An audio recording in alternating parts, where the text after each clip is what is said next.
Hi everybody, my name is Tyler Casey and this is the podcast Educating Society. Today's guest is Toni. If you want to introduce yourself. Hi Tyler, thank you so much for having me on. My name is Toni B and I'm otherwise known as Autistic at 40.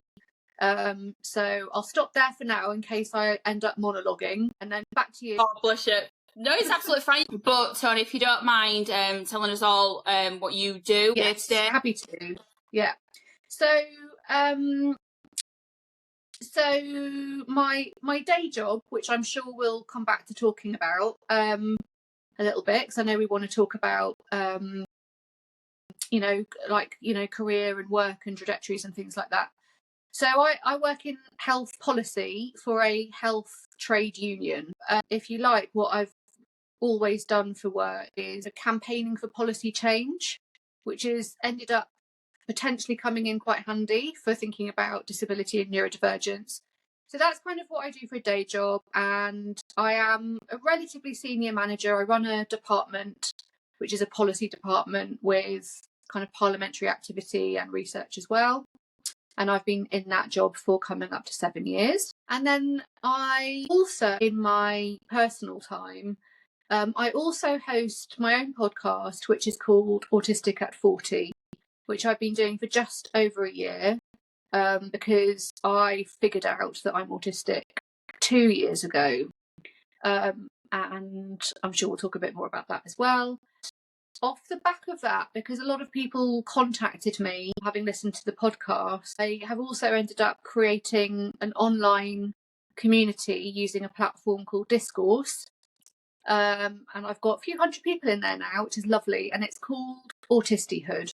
So it is for anyone who identifies as an autistic adult, an adult with autism, regardless of their diagnostic status. Very much pro self-identification as autistic. So I do that as well. And actually at work, I've now started becoming a lot more active around neurodivergence, neuro-inclusion in the workplace, and in my workplace specifically. So the worlds are starting to come together, which is very exciting, and I'm really happy about that. Brilliant. That is really, really good to hear, is that, Toni, because one thing what I think we had a brief conversation about this previously, but one thing that I do want to see more of is disabled people in the workplace. I want to see more people who are neurodivergent. Can I actually ask, what steps have you taken in your workplace and in your team then to make that happen? Have the rest of your colleagues been supportive of that, and have your bosses been supportive about that? Yes, so I am quite fortunate. I'm very aware of the fact that people have very mixed experiences of coming out in the workplace, first of all, let alone kind of advocating for change or advocating for certain practices. So I guess it all started for me with coming out in the workplace as autistic. I came out and it was in the very early days. So actually, as I've learned a lot more about autism, about neurodivergence, about neurodiversity, and about disability more widely, I've been kind of bringing my colleagues on that journey with me. So I started small. I shared my self-discovery with a few very trusted people in my workplace, had a very strong supportive reaction. No one was remotely surprised when I told them that I'm autistic. People who have known me for a few years have picked up on and are aware of some of my experiences, where actually for all of us, it really helped. It really just made things make a lot more sense. Yeah. So then I shared it with more people. I shared it with my team, which is about 18 people, and was very touched actually about the wave of support and care that I got actually from my team, because I really didn't know how it would go down. I know that autism has a lot of stigma around it. I very quickly actually started sharing with my colleagues, and then I started talking about it, with wider colleagues outside my department as well. I very quickly started sharing a lot more detail about the types of things that I'm actually navigating in the workplace, to make it a bit more tangible and a bit more practical, rather than just the word autism, because loads of people don't know what autism is, and I didn't really know before a couple of years ago. Yeah. So I share now you know, in the run up to events, I might share a bit about, okay, in order to manage my nervous system regulation, I will need to do these things that are kind of like sensory soothing things. So don't be alarmed if you see me. And I can describe some of these things in a bit if you like, because it's all kind of linked into what my needs are, to how I see my disability. But I started sharing more about my experience, and also how people, giving people tips about basically how to get what they need out of me, like how best to communicate with me. I'm very literal. I'm very specific. I'm easily thrown if I don't quite understand what the conversation is that someone's trying to have with me. I need to know exactly how much time a conversation is going to take. I need a lot of structure, blah, blah, blah. So there's that. And then so I started blogging, because I was like, right, I'm now, the more articulate I'm becoming and the more I'm learning about the community and our needs as a population and the types of things that people generally experience in different workplaces, I can share some of that now with the whole organisation. So I've started blogging. I've done 2 blogs, but very much through the lens of disability more widely, because I really want to position what I'm describing as part of trying to challenge basically ableism, systemic ableism, in the same way that we want to challenge other forms of isms across other types of protected characteristics. So I really want to challenge everyone in terms of their own thinking, really bring the message out to everyone in my organisation that disability is actually much more prevalent than they think it is. It's not an unusual thing, it's not rare. But actually I personally feel that talking about disability, talking about my own disability, it has felt a bit like breaking a taboo. People don't talk about disability, and it doesn't get prioritised in like organisation equality strategies. It's completely invisible. It's completely unspoken. So yeah, that's kind of what I've been doing, and I've only really been doing that for the last year or so in the workplace. But I mean, even just this week, going back to work, I've already been in touch with HR about setting up a neurodivergent staff network as a sort of attached spin-off from our disability staff network. And we've had support for that. So yeah, it's going from strength to strength, really. Brilliant is that. And I do agree with you as well, Toni, about how disability isn't spoken about in the workplace. And I always feel like during the recruitment process, any employers, if they hire anybody knowing that they have a disability, they do it on the basis, not because they believe in that person's skill set. They do it, though, as a tick box. This person, you know, we are being diverse because we're hiring this person. Not that they actually believe that that person's good enough, but they're doing it as a tick box. And that's something what I really, really despise and massively dislike. Because there is a lot that people who are neurodiverse that can do. We can excel in our own skill set beyond other people that are capable of the same things as us. Going back, though, a bit more to what your work colleagues about being autistic, how did you feel doing that, being at the age that you were when you got diagnosed, going through your whole life not being aware? Was you nervous about telling people, or when you got that diagnosis, did you have previously said, like, some of your friends that they understood, didn't they? They kind of knew, it made sense in some way. Yeah. So yeah, it's interesting. It's actually really interesting how different different people's experiences are of being diagnosed as autistic at different ages, including in middle age, which I was, 40 years old. So personally, I was so relieved and actually a little bit euphoric, a little bit joyful actually at realizing that I was autistic and getting my diagnosis, because I had actually reached a very dark place in my life, and the way it came about was very coincidental. I had been searching for answers for years and years, never thought to look into autism. I thought about everything except autism. So it was such a relief for me to find that out about myself, and I instantly shifted from a place of very entrenched shame and fear and despair into a real place of self compassion and wanting to protect myself and understanding how much I'd actually survived without any sort of support or understanding, and with a lot of confusion. So I was personally really, really content, you know, for the first time in understanding the truth about myself. I felt like I had discovered this sort of, you know, solved the mystery about myself and my family, because we basically, it turns out we're all autistic.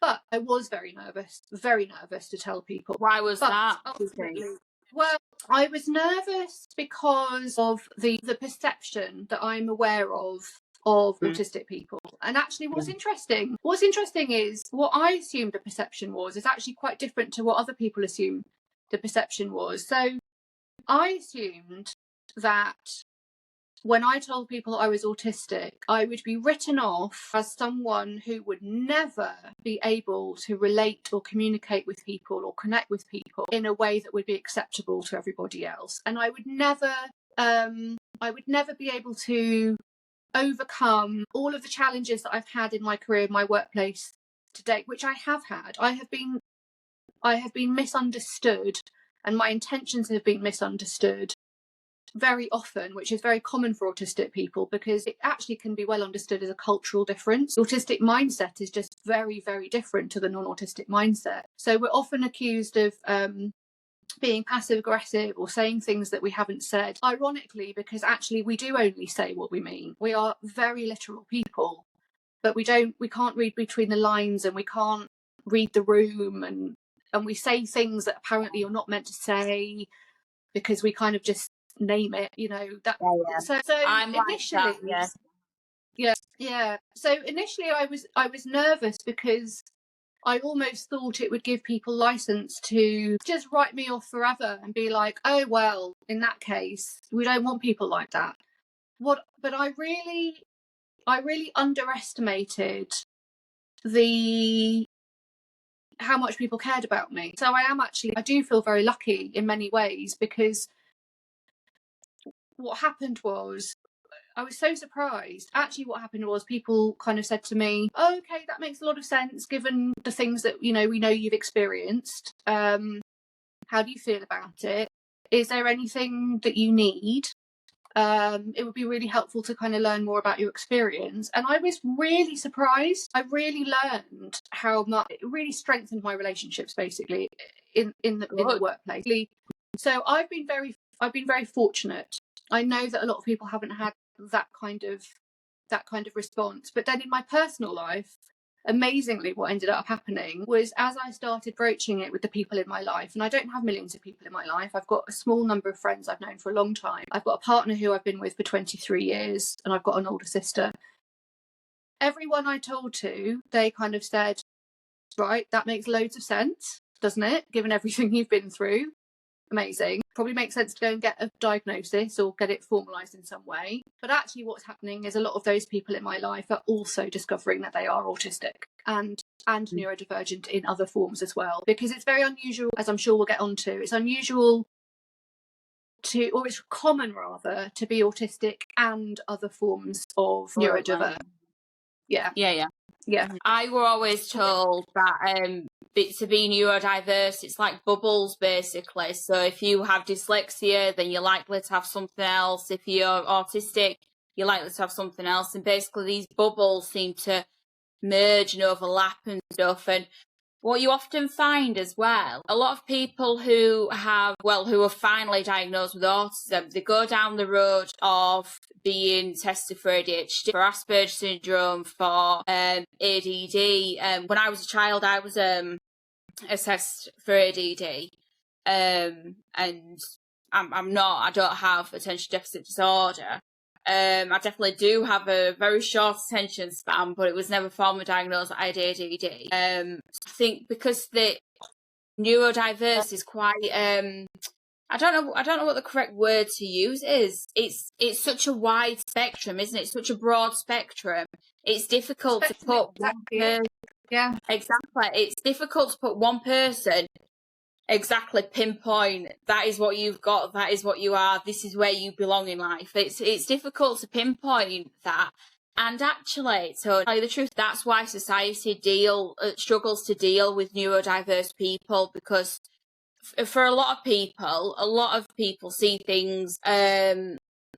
How do I put this? A lot of people, they kind of stick to what they know. They go about their. It's like the status quo, isn't it? They do everything what everybody else has done all their life. The grandparents, the parents, everything, a bit of a culture. The minute, though, they're in the workplace or in school or in any part of life, and they meet somebody with a different perspective, and especially such a broad range of perspective as like autism or somebody who's neurodivergent, as soon as they meet somebody like that, it brings like the whole other perspective of life. And I think sometimes people struggle to deal with that. They don't know how to deal with somebody with a different mindset. Does that make sense? It does. And I also have a theory that we know that there are so many undiagnosed neurodivergent people in the generations before us as well. Yeah. Who are still at this point in time, there's still the people running, organizations and companies and things like that.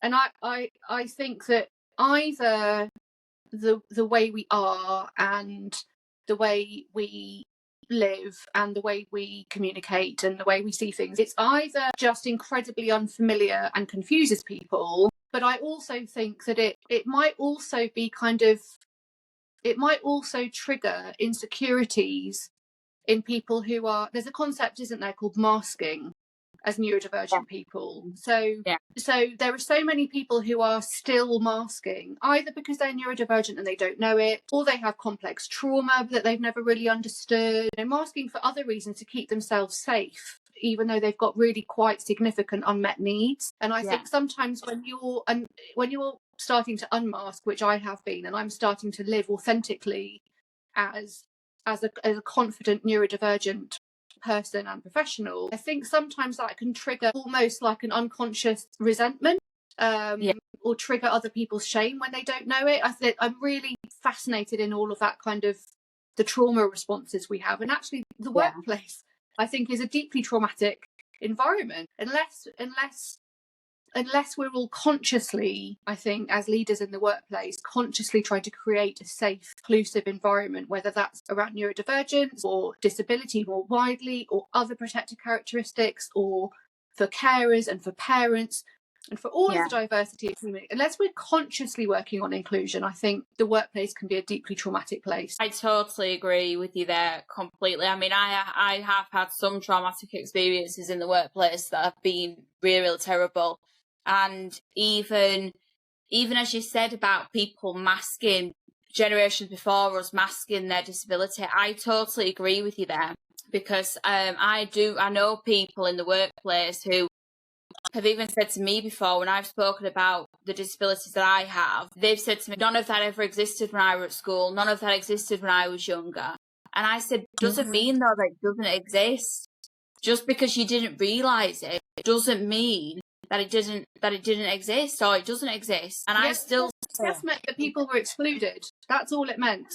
It just meant that people were invisible, excluded, hired and fired, not hired in the first place. That's all it meant. That's exactly what it meant. Absolutely, down to a T there, Toni. Absolutely.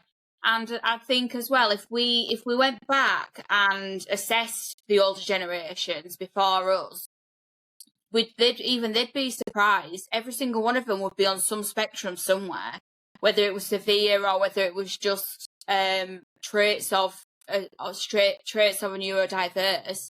That's very true. They would be on some spectrum somewhere. And I can see that in my family, and it's been really interesting actually, because my families on both sides are quite large, and what's happening is all of the children, so like the great grandchildren, if you like, from my perspective, are getting diagnosed in various forms of neurodivergence. And then my generation, I don't have children myself, but like my cousins and my sister and stuff like that are realizing through their getting their children assessed and diagnosed and wanting to meet their needs.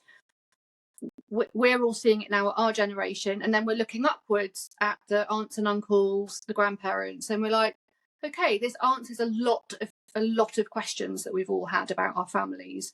Our families have struggled to survive. You know, and it has been a question of survival. There's massive dysfunction all across the family. You know, lots of early mortality, lots of addiction, substance misuse, lots of really abusive relationships that people have had to flee from, you know, lots of vulnerability, lots of unmet need. So it's kind of lovely because my generation and my family are very much talking about breaking the cycles of trauma, and, you know, doing it for the generations that went before us and focusing on the children now. So even just my family is one big neurodivergent community. Yeah, that's brilliant. It's really, really good that by you starting off, find out that you were autistic, it's then kind of unraveled like a chain of events where a lot of people have got answers now. And it's you that started the movement as well, Toni. So really, really well done to you. I do want to ask if it's okay. So prior to you then finding out about your diagnosis, what was your schooling life like? And what was your life like growing up prior to finding out that you were autistic? Well, I think the main way to describe it was deep, intense, distressing levels of confusion I think from the first day of primary school, where things really just went off a cliff and remained off a cliff for many years. I think I would describe it as my anxiety levels were extremely intense all the way through my childhood, my adolescence, and my 20s. I mean, basically up until now, from age 5 to 40, I had very, very significant anxiety issues. And my mental health actually became more complex actually in my teens and my 20s because I was developing sleep disorders. I was obsessive. There's an aspect of autism that doesn't get talked about very much, which is there's a little bit of a teetering towards psychosis if you're really not well and you're very burned out, because basically autistic people burn out. We burn out as children because we have to be in inaccessible, unsafe environments every single day, unless you've got a very radical family that figure out an amazing way of bringing you up in an incredibly safe way that doesn't involve mainstream school. So my mental health was very bad and my physical health was not great either. And so my school life was really about trying to find ways to survive. I got into unhealthy friendships really young. I think I became a bit of a target for people who wanted someone that they could control, which I also think is very common for autistic people.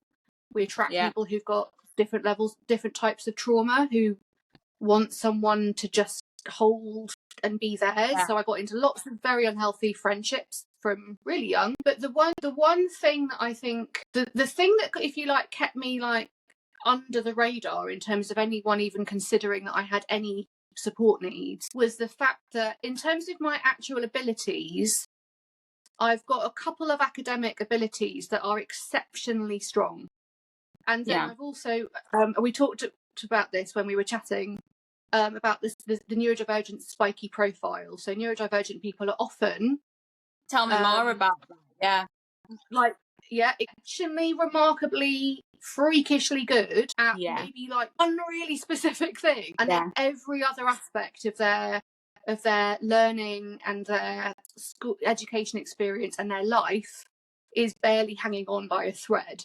But for some reason, it's like, I think there can be a real misconception that if someone is very strong at something, so I was really strong at essay writing, which meant even if I was sleeping in class, which I did all the time, I had narcolepsy actually in my teens. I'm hyperlexic, so I think it's basically the opposite of dyslexic. So I'm an incredibly fast reader and writer, and so basically I can ace exams without having actually attended really any of school, and I did used to miss quite a lot of school in some subjects, and then everything else I just couldn't grasp at all intellectually. Like science, maths was a real struggle. Anything abstract, if it wasn't just essay writing about books or historical facts or geography, then I just couldn't do it.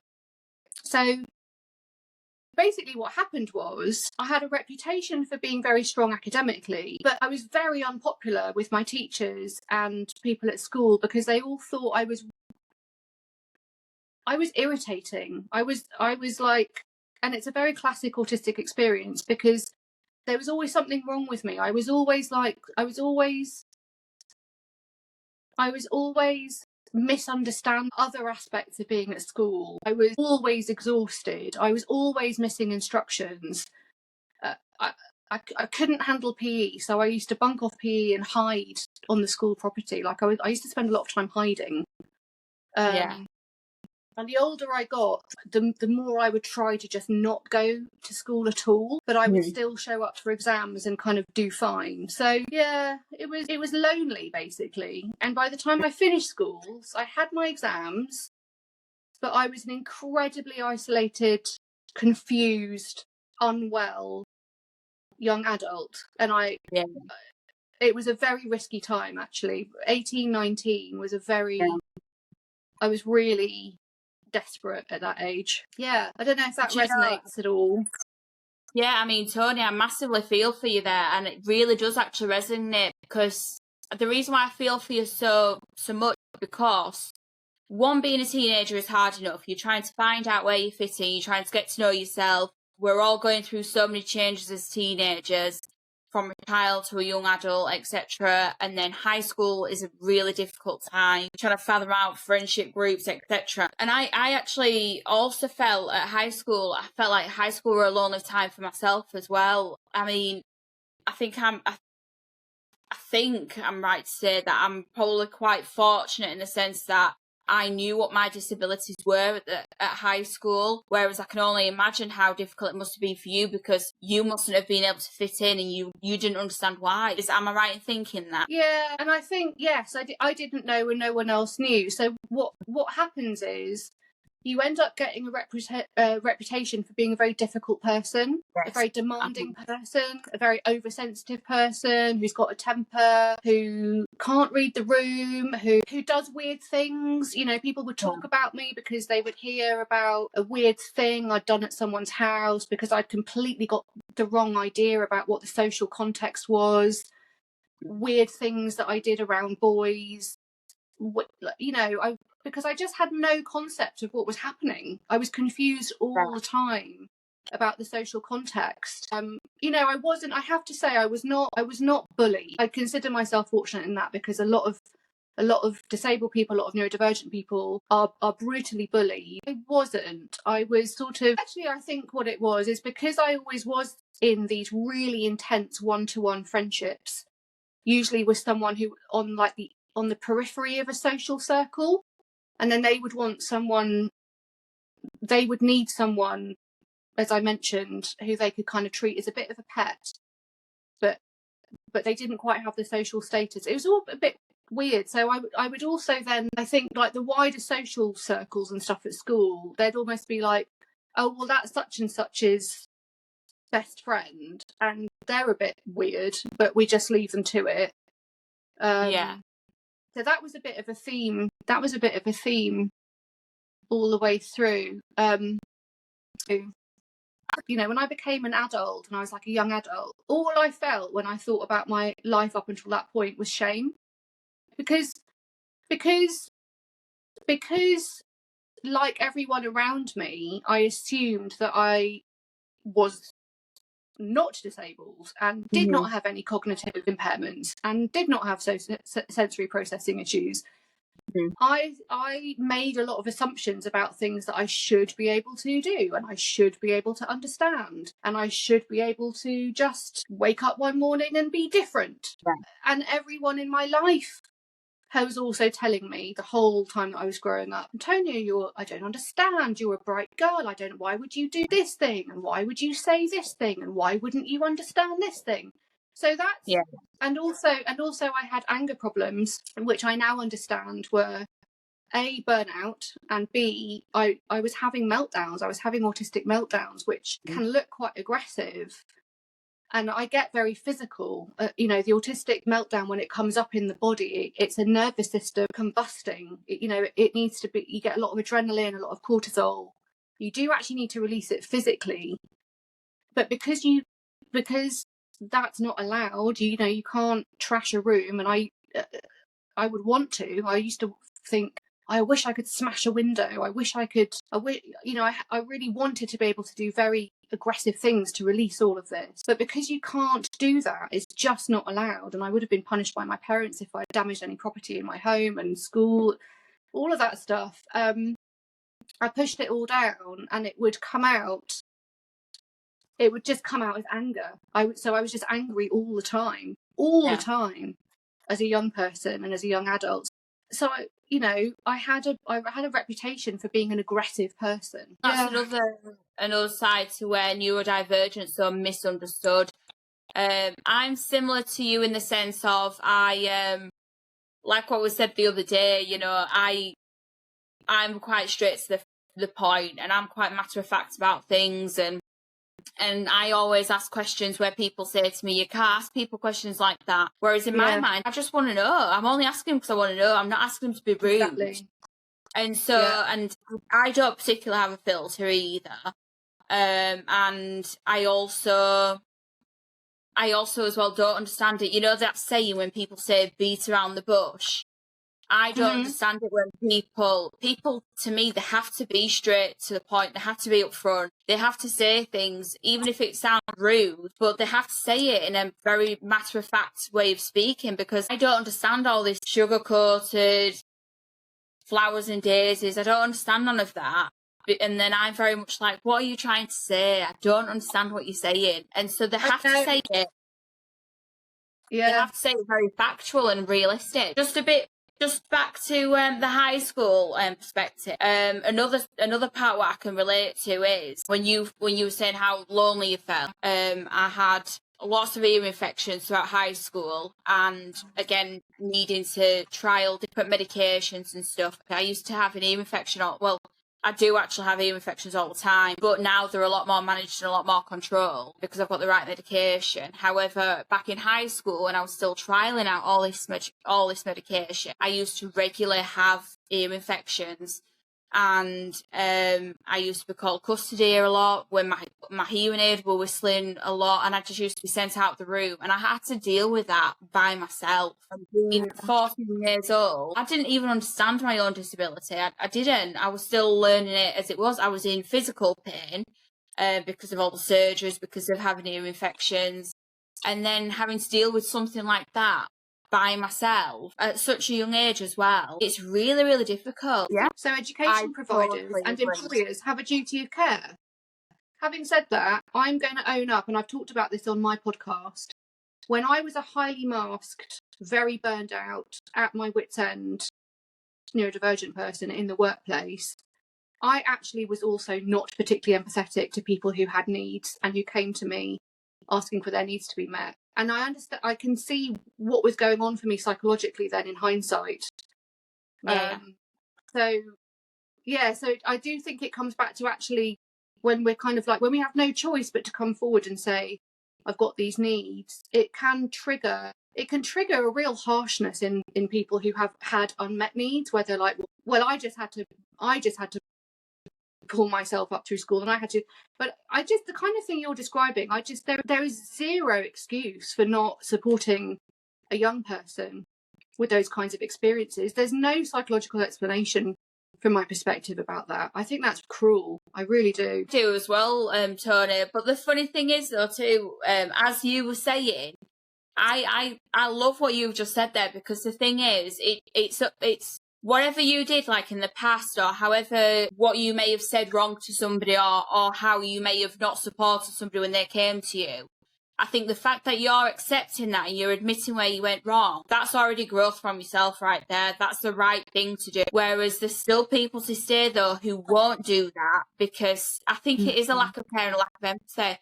When I was writing my book, prior to writing my book, actually, I could not talk about my high school experience. I didn't talk about it. Even when I had friends, even when my friends used to come over and we used to talk about things back in high school or people back in high school, I could not talk about them. I couldn't. I held such a grudge against them, and I don't mind admitting that I held such a grudge against them. I would rather pretend like they never existed than to talk about them being at school with me. I didn't want to talk about that.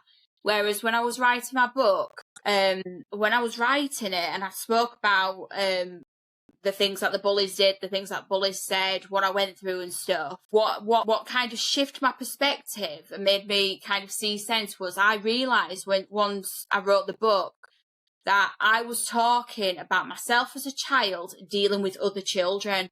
And I learned that I shouldn't blame the people who I went to school with because they were kids just like me.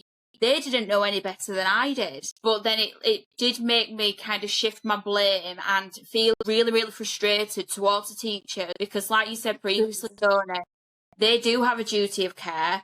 They didn't support me like I should have been supported. And they didn't look after me like I should have been looked after or protected me. And some of these teachers had children my age as well. And the fact that they know what I went through, they saw it on a daily basis. One of the teachers even created his own nickname for me, and then other kids then followed on that nickname. And so teachers did know what I was going through. I got moved classes as well. Just 9 months after starting high school, I got moved classes because the bullying was so extreme. But the bullying never stopped. The bullying just carried on. Yeah. I got moved from one classroom to another because the classes in year groups were split in half. So I got moved from one year group to another. And yeah, it was honestly such a traumatic experience. I had to have years of counselling after high school just to get over the traumatic experience. And it really, really was awful. But it is funny. I did learn after for years holding a grudge against the kids that I went to school with. I learned actually I don't blame them no more because it really wasn't their fault. They were kids just like I was. It's not their job to look after me, but it was the teachers. Sorry, Toni, go on. Yeah, I was going to say it really does take time to heal and it's through healing that you get to actually have that kind of clarity about the truth of what happened. And I talk quite a lot on my Instagram in particular, because I do that kind of much more in real time. I do a reel pretty much every day with a little bit of a mini blog attached, but I've talked quite a lot. I've done a lot of healing over the last couple of years, the last 12 months really, because the year before last my father actually passed away, and there was a lot of trauma around that and being new to realizing my autism, and I was very overwhelmed. There was still a lot I didn't know about my own needs then, but in the last 12 months that's terrible. Yeah, thanks. It was a coming of age actually, and I've talked about him quite a lot on the podcast because he and I realised at the end of his life, very shortly before he died, that he and I are both autistic, and we talked about it, and we got a very fleeting moment to reframe our relationship, which had been very, very tumultuous.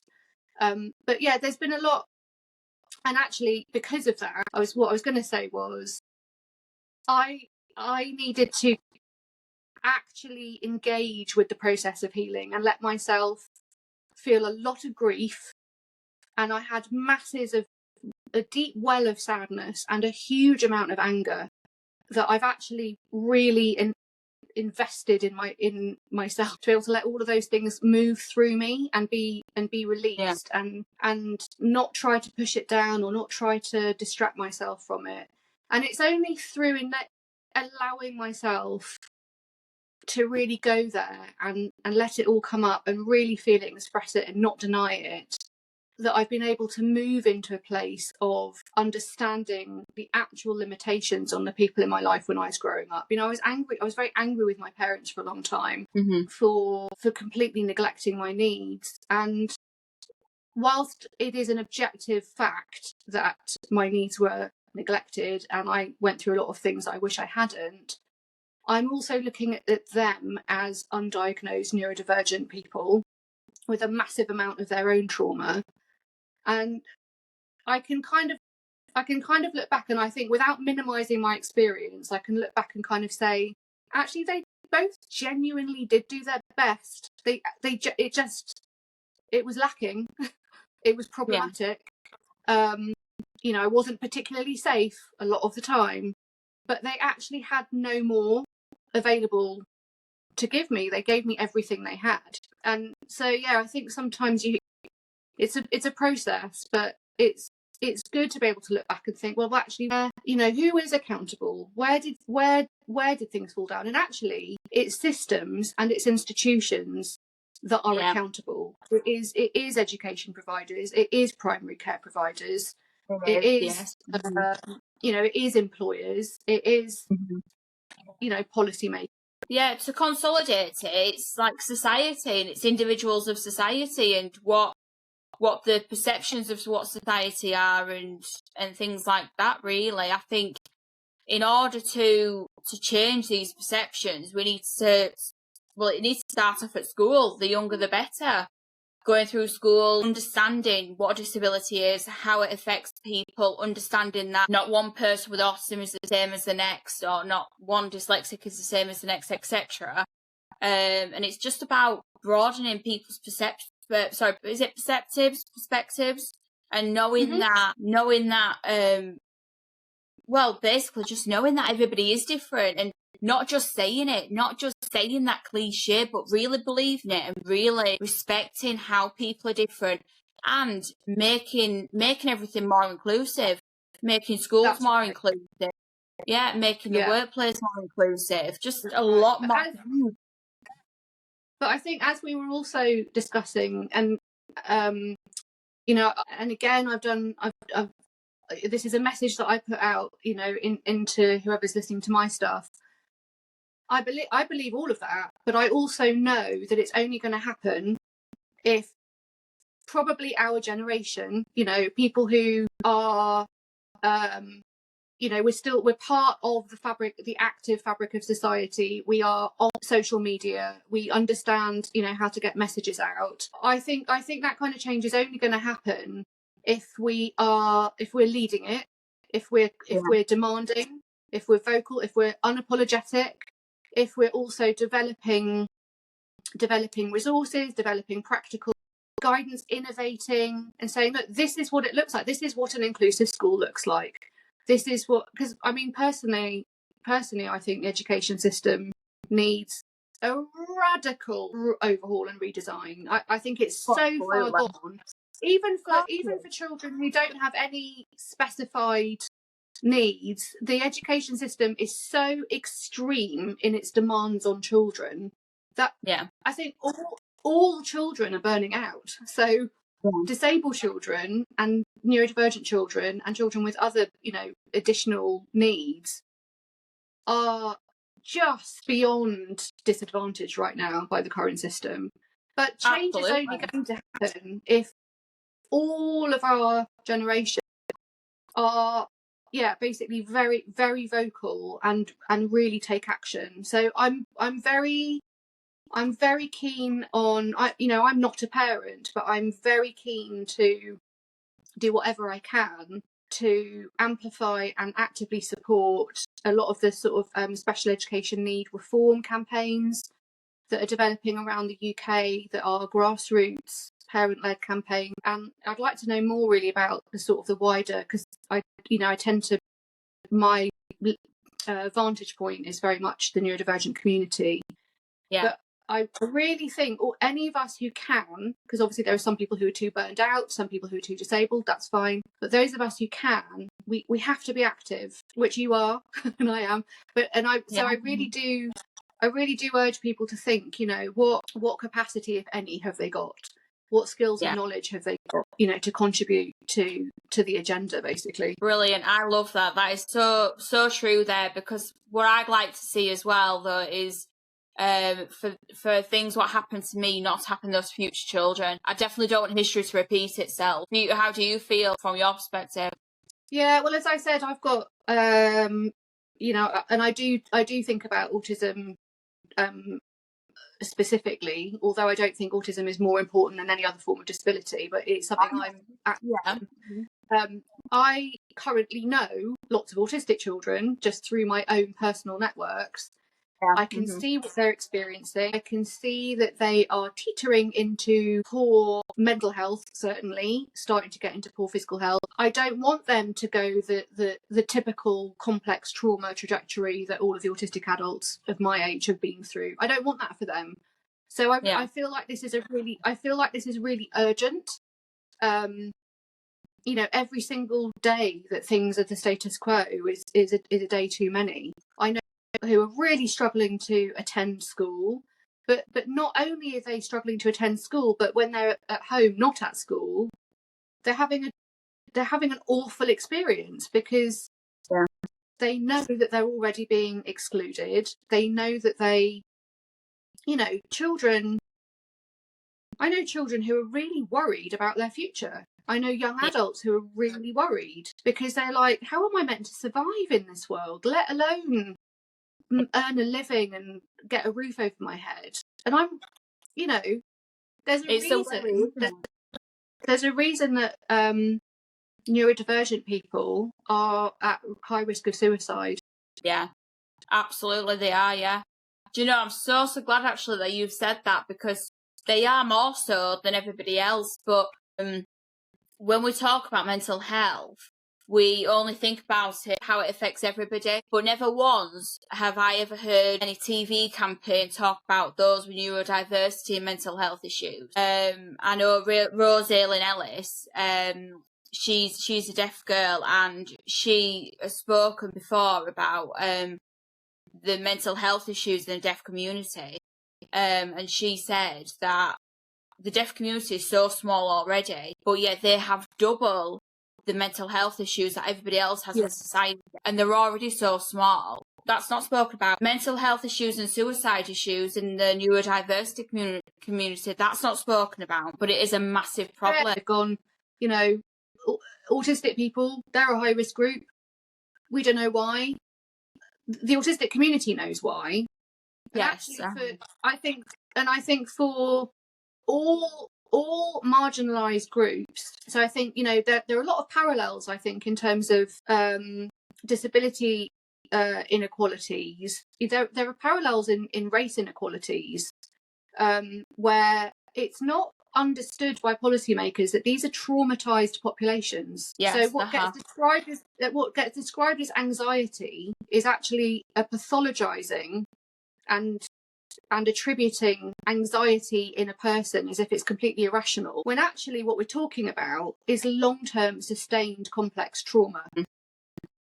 Yeah. And I think the prevalence of complex trauma and burnout from that, and all of the associated outcomes are very much underestimated. I think people think that trauma and complex PTSD is like a rare thing again, and actually it's very common, and I think it's predictable. So one of the things that I always think is, when someone gets diagnosed with autism, especially not especially as an adult, because there's a myth in the late diagnosed autistic community that late diagnosed people have had it worse and have had more trauma, and that's absolutely not true. But it's maybe takes a slightly different form. But you can pretty much guarantee that 99% of autistic adults have complex PTSD. It's just a given. So I think whenever anyone gets diagnosed, it's almost like I think there should be like a fast track straight onto a sort of complex trauma recovery path. And there are lots of methods that I've been learning about in the last year, 18 months, around somatic stuff. So like really processing psychological and emotional trauma through the body. That's basically how you do it. There's a massive evidence base on this, but that's not provided. The only thing that people get suggested to do is, well, you might want to try talking therapies because of your anxiety. But that's not going to address the sustained decade of daily trauma that we've all experienced. It's not going to cut it. It's funny you should say that, actually, Toni, because up until you saying it now, I'd never actually heard of that before. And even with what I went through at high school and the trauma that I've had since then, and even any future trauma that I've had, it's always taken me back to how I felt at that time. it's kind of just been a bit add-on. Every time that I've spoken about it, people have suggested talking therapies to me. They've never ever suggested anything else. I mean, I didn't even know it existed. But it's fascinating because the evidence base for complex trauma is very clear that talking about what happened to you does not actually heal the trauma that you're carrying. It doesn't release you from it. And I did talking therapy for a long time because I was like, I'm an anxious person. I have generalized anxiety disorder, anxiety, social anxiety. So I did loads of talking therapy. And then I was like, actually, you know, the icing on the cake when I was approaching my 40th birthday, when I thought I was failing at everything in my life, I also realised I was failing talking therapy because I've been doing it for 18 months. And the therapist and I were both like, you don't seem to be changing. And actually, it was because I was unwittingly trying to make myself be neurotypical. Yeah. Actually, what I didn't realise was that a lot of things I assumed were anxiety is actually my nervous system and my sensory processing and all of my unmet needs. So, yeah, there's a lot that gets put on the individual, like you're an anxious person, when actually what that person needs is to figure out how to live a sustainable, supported life and be able to make a living without being punished and having to, you know, fight for their basic entitlement or fight to go to school. That's what we need. We actually need the environment around us and attitudes around us to be different. And then we would not be anxious. Absolutely, yeah. That's so true. I couldn't even put that better myself. We do need more of a supporting environment because I feel like, from my perspective, I felt like I've had to fight for my right to be in a mainstream school, to have the support in a mainstream school. I got the support at primary school. I got zero support at high school. I was told it's to do with funding and budget cuts. I then got support then at college, going into the workplace. I got very little support and faced workplace discrimination. So it's, yeah, and there's not a everything what's happened in my life, it's never been consistent. I've either gone through a really, really good patch or a really, really bad patch. And what I feel, anyway, from my perspective, and I think a lot of neurodiverse people we need that continuity where we can be supported and we can go to school and be happy at school. We can go to work, be happy at work. You know, we need that.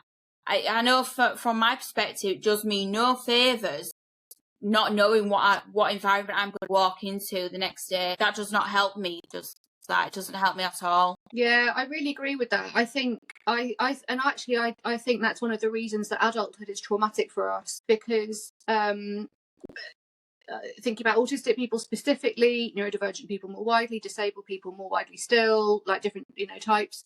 But I think sometimes we might think we're safe and secure in a relationship, in a workplace, in a team, in a friendship or whatever, and then I just feel like it comes so out of the blue sometimes that suddenly I've been taken aside so many times to be told that basically, I've been complained about because of the way I had communicated something, or am I not aware of, or am I not aware of how overwhelming my communication style has been? Now I can see why I was perceived in all of those ways, because I was going around, very unwittingly just thinking other people thought like I did. So at least I've got a chance now of asking people to meet me halfway. I'm like, I will share, this is how I go about things, this is how you can best interact with me, how about you?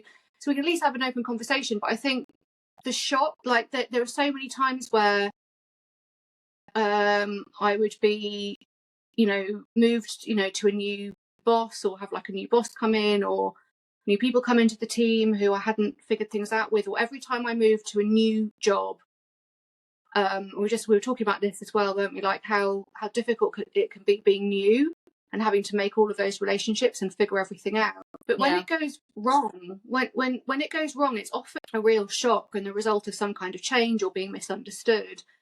And it's like the fall is so lonely and so catastrophic. And every time that used to happen, I used to go into a really dark place and think, am I an untrustworthy person? Do I not have good values? Am I not worthy of being part of a team, or having a job, or being in my marriage, or anything? Like, maybe I'm just not worthy any of this. And I've been waiting my whole adult life until that moment of realising what I am. I had just been waiting to just lose everything. Yeah. Yeah.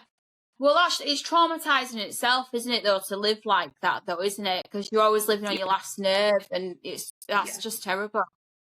Toni, last time we spoke about how you, throughout your life, you had been considered to be an overachiever. You was overestimated. So can we talk a bit more about what times in your life you've been perceived to be able to do more than what you've been able to do, and you've had that pressure? Well, all my life.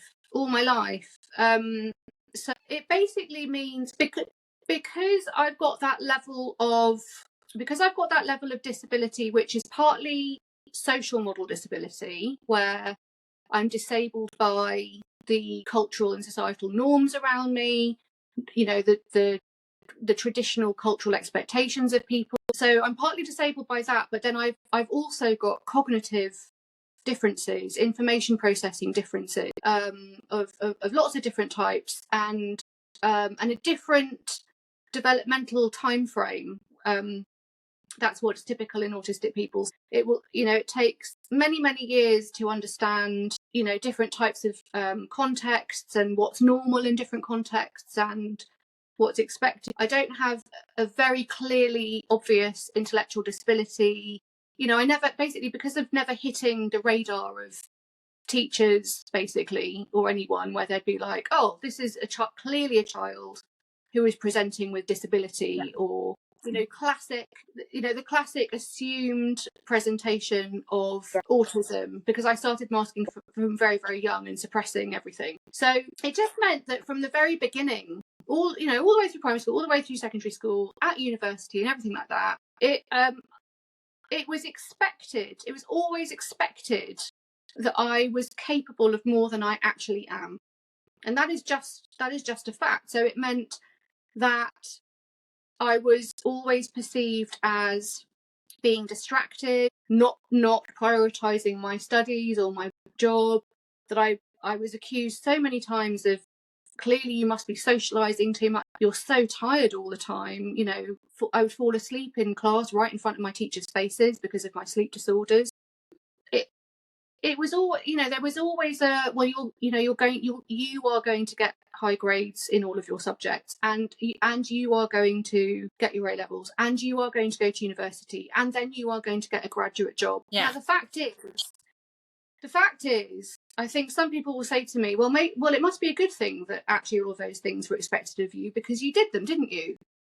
And it's like, well, yes, I did, but at very extreme cost to my health, very extreme. And actually, that's a lot of pressure. It was so much pressure. It was so much pressure, and I put myself under unnecessary pressure to achieve the things that I have. And the thing is, I'm on the one hand, I'm proud of the things I've done. I've actually done some fairly remarkable things in my career. Like, my CV actually looked, I've delivered some pretty good national level stuff, but I trashed my health all the way through my adulthood. I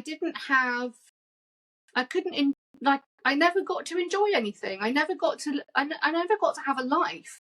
I didn't get to be a relaxed person who gets to be creative, who gets to have fun. Like, the concept of fun, having fun, even now I'm still trying to figure out, how can I have fun? Because all I know how to do is work. So, and I also get my privilege. I have privilege. I'm an educated person. I had access to higher education. I had access to graduate jobs. I don't want to look that gift horse in the mouth.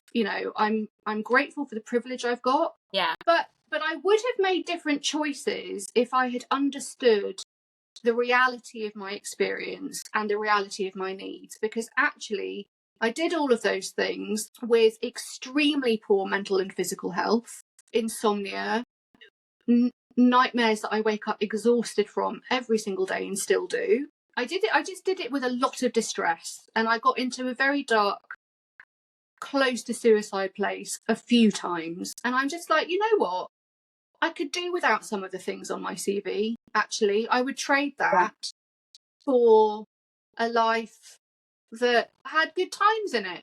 But I'm starting now. I'm turned 43 in February. I've known about myself for 2 years. I've done a massive amount of healing in the last 2 years. I get a lot of healing from telling the truth. And so even if no one looked at my Instagram, I still get a huge amount of strength for saying something true about my experience, my current experience and my past experience every single day, and broadcast that out into the world. It makes me feel stronger. So I'm determined to figure out how to live a joyful life where I understand that I'm worthy of more than just being a productive person to earn my right, you know, in this to be in this world. And I'm making progress on that journey. But I talk about it because I know there are countless other people who have lived like that as well. And I just consider myself lucky that I've found out at 40 rather than older. There are lots of people in my family who never knew this about themselves. So, yeah. You've just said something else there. What you're saying words that are clicking in my head where I feel like that's how I feel, but I just don't kind of know how to articulate that, how to vocalize it. But you just said about you've had to fight for your right to do all these things, and I feel the exact same. I mean, slightly on the opposite of yourself, I feel like I've been massively underestimated. So my disabilities have been known since I was very young. So when I go in for a job interview, I'm very open and honest about my disabilities, and I'll say I have dyslexia, dyscalculia, and I'm also hard of hearing. But I walk into a job interview and I have a portfolio of qualifications this thick. I am a part qualified accountant. I have more qualifications for different things as well than what most people my age have. And people, when I show them all the qualifications that I've got, they're shocked and they're like, "Oh wow." And then when I then tell them about the disabilities and that I've got, they're like, "Oh, right." And they can't kind of put two and two together. They don't understand how I've got the disabilities that I've got, but then I've got the qualifications that I've got. People don't understand how I've got dyscalculia, but I've become an accountant. They don't understand how I have dyslexia, but I've become a writer. They don't understand them things because in their mindset and from their perspective, they don't think that them two things can go together. They just don't see it. And so I don't mind admitting this. Every exam that I've ever done, I've never passed first time. Never. I know already. I always fail an exam first time. And I've learned as well the reason why that is. Because the national average, it takes 6 weeks for one person to learn a subject, then take an exam, and then pass it. Whereas me and how my brain works, it might take me 9 to 12 weeks to learn a subject, then I'll pass the exam. So when I'm learning at the rate that everybody else learns, and I then go in for an exam, I'll fail it first time. But then I go in the second time, and I don't just scrape a pass. I always get a merit, or I get a distinction. Right. So I very clearly know my stuff. It just takes me longer to process it, to retain it, more practice maybe, longer to understand it. And I understand that myself, and I know that. But the minute you try to explain that to teachers or to employers, that's where they think, whoa, red light, warning, you know what I mean? They get quite and uncomfortable it's so arbitrary, isn't it? It is. It's so rigid, and that's that. There's a sort of a common conversation in the autistic community where it's like, it's so ironic that autistic people or other people who've got actually quite particular needs are perceived as rigid and uncompromising and inflexible, when actually the inflexibility is in, well, this is how we do things, whether it's in education or in employment, and it's completely arbitrary. And then by making a need known or asking for accommodation and saying, look, I'm a very skilled person, I'm a very skilled, talented person, but I do need this accommodation in order to release that. in asking for a change, this is where this sort of taboo comes in terms of like, that is seen as a red flag. That is seen as how dare you ask for something different? And it will always trigger that. People, the common response is, well, we can't just go making changes for everybody. What if other people need a change? It's like, well, yeah, but how is that a problem? Really? Like, if you really thought it through, is it really a problem to get and retain the best people for the job? No, it isn't, is it? Yeah. We agree absolutely there. But I also think because of people's responses like that, that's what stops people who are neurodivergent coming forward in the workplace and saying, I'm struggling with this, I need help with this, etc., etc. It's the fear of being managed out. Yeah, exactly that. Exactly. It does happen, yeah, it absolutely does happen, yeah. Have you ever worked somewhere before, Toni, and faced any sort of discrimination or been, I don't know, attempted to be managed out, or have you faced anything negative in your working life? I have, some of which I can't talk about. No, that's fine, yeah. But I would say lots of indirect. So it's really useful to know about the difference between direct and indirect discrimination. Indirect, universally experienced by all disabled people, because the way everything is set up is, you know, the ways of working within organisations tends not to be particularly flexible. I happen to work in an organisation where some of the ways in which we work changed quite a lot over the course of the pandemic. We use technology in a different way.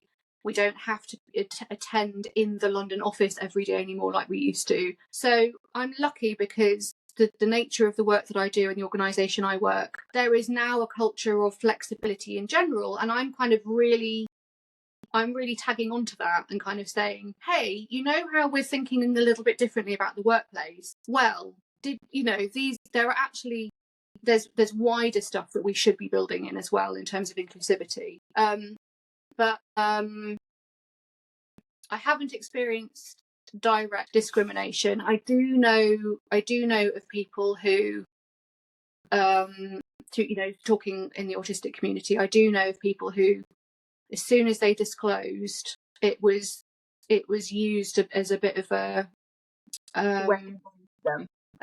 cover for people to be moved out of jobs, which is really, really terrifying. Yeah. It's interesting. In the first part of my career, I happened to work for a mental health charity. I worked for a mental health charity for 11 years. And I've actually gone back to a couple of people who were my bosses in those early days, because I'm very grateful to them. Everyone knew there was something up with me. I had a lot of issues in my early career, a lot, all kinds of things. But my bosses, because it was a mental health charity that was actually one that properly employed and was inclusive of people with quite significant mental health issues, including psychosis, my bosses were kind of used to being quite open-minded, and although I didn't adjustment or reasonable adjustment, they and I kind of saw my experiences through the lens of anxiety, and they did actually do as much as they could to support me with that, to make me feel safe and secure. I had opportunities for my job development whilst I was with them. So although I was always living in fear of, I'm going to lose this, I actually think I had an unusual amount of acceptance and support because of the organisation I happened to work for. And I think that is pretty much the only reason that I've ended up having the career that I've had. Because I think if I'd gone to any other type of employer, I think I would have become unemployed very, very quickly upon starting. And I think I would have been I would have had that classic autistic experience of going for a job, lasting for a few months, it not working out, going for another one, like very, very quick turnover. It's very common for autistic people to move from job to job quite quickly. So I'm very, very fortunate that I had such a strong base, and I learned everything I know. Well, Yeah. no, that's not true, because I've learned a lot in even the last year, but I learned enough to kind of get a secure footing in my field in health policy. Yeah. I often question that about my own career, actually, because I did start working in my local authority, and I was actually really, really close to one of my managers, and she was so lovely, so supportive, so uplifting. Any cares, complaints, any worries at all, everything. And I felt so supportive. I worked alongside a woman as well who was also deaf as well, so I also felt like there was somebody like me there. And then from moving there, I then did go on to then have a negative experience. And so from the negative experience, it did kind of knock my confidence, and it really did. When I left actually the workplace, what was a really, really bad experience, I had made the decision that I just want to work from home. I didn't want to go into no office. I didn't want to have to work face to face with people or have to speak to people on the phone. I wanted to be secluded. I was secluding myself, really. And then luckily this agency that I did call, they said to me, they says, no, Tyler, we're not going to let you do that. We want you to go for an interview at this place. So I went. They set it all up, and I just followed kind of the process. I just literally just went with it. And you know, I am genuinely now really, really glad that I did, because I finally feel like I've got myself back to a place where I was before, where now I enjoy going into work. I now have no desire to work from home. I have a lot of perks where I work now, and I really, really enjoy it. And where I work, they are accepting of who I am, and they do support me as well, which is absolutely fantastic. I actually just hope as well that more neurodivergent people will find a place like that for them, because unfortunately there just isn't. Me too. And actually, do you know what I find a bit sad is when we describe having a supportive, inclusive experience at work, and we find ourselves saying, oh, you know, it's really fantastic, and you know, I'm quite lucky, and I'm quite fortunate. And it's actually, well, should be normal. It should be all right, but unfortunately, we're still part of that society that doesn't see our rights as you know, priority. Our society doesn't see our rights as a priority, so that's why we consider ourselves us to be lucky, to be fortunate. I think from my child generation and those after, any generation younger than myself, I think I would like to see less conversations like this and more conversations. My manager is supporting me like they should do. That's the conversations I want to see in the future. And a lot less of, oh, I'm really, really lucky because it could be this and it could be that. Right. It's your right. If you're a taxpayer of this country, you should be protected in the same way that every other taxpayer would be. And one thing, what I think that the government needs to change their perception of as well, is when it comes down to supporting children in schools, they need to understand that. I think the government sometimes see it as everything to do with the government's money, isn't it? It's all money, money, money. But actually, they need to start realising that these are the future taxpayers of this country, and one day they're going to be putting money in the government's pockets, in the MP's pockets. So they need to start funding the schools. They need giving students more support in schools, because one day they're going to be lining the MP's pockets. That's the I mean, perspective. It's an argument that works, I think, in terms of influencing the way they think. But I also think that it's important that human worth isn't based on, you know, what the economics of the country are going to be either. And I think successive governments, this one, previous ones, you know, they make commitments about how they want the country to be. They want people to be in employment. I mean, you see it right now. They're like, well, we want to reduce the welfare bill. How can we get people into employment? But there's no conversation about inclusive employment. There are lots of disabled people who potentially could work and would want to work, who have talent and expertise and skill to contribute, who are prevented because, as we've just been discussing, employment generally is not accessible to many disabled people.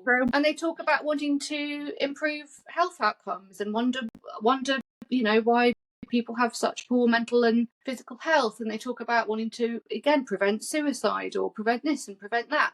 And it's like, well, there are answers actually to these things, and it is about societal change. But like as we discussed, you know, some of that stuff will come from policy and investment and making changes to certainly the education system, because that is their responsibility to do.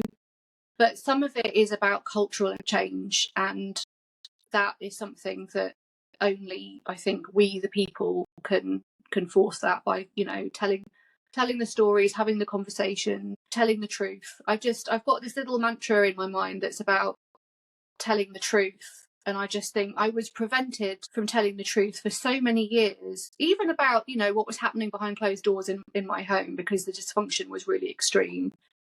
And we were all pretending, you know, that we were all masking and all of that stuff.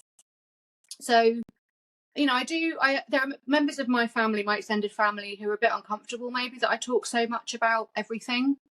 And I'm like, well, we have to. I'm not willing to play along anymore. No. And I like that. And I think you do right, because we can't expect people to accept us for what we are without actually expressing what we are and who we are and how we think and how we feel. In order to educate people, we have to be willing to explain what affects us, how it affects us, etc., etc. And that's when we start that kind of process, that's then when we can start educating people and building up resilience and acceptance. That's right. Exactly. And I was about to say, and that's why I started my podcast. And this is why you started your podcast. And this is why we do whatever we do out in the world. So yeah, we just need as many voices, because we also need diverse voices. We do, yeah. So we need as many as we can. Yeah. Well, honestly, Toni, thank you so much. The podcast has gone on for a lot longer than I even expected it to. No, look, it's my favourite. It's my favourite stuff to talk about. Hello. Oh, sorry. She's here again. No, that's lovely. Now I'll let you go. But look, just thank you so much for asking me. No, thanks so much for all your time, though, tonight. I really appreciate it. It would be nice to keep in touch anyway.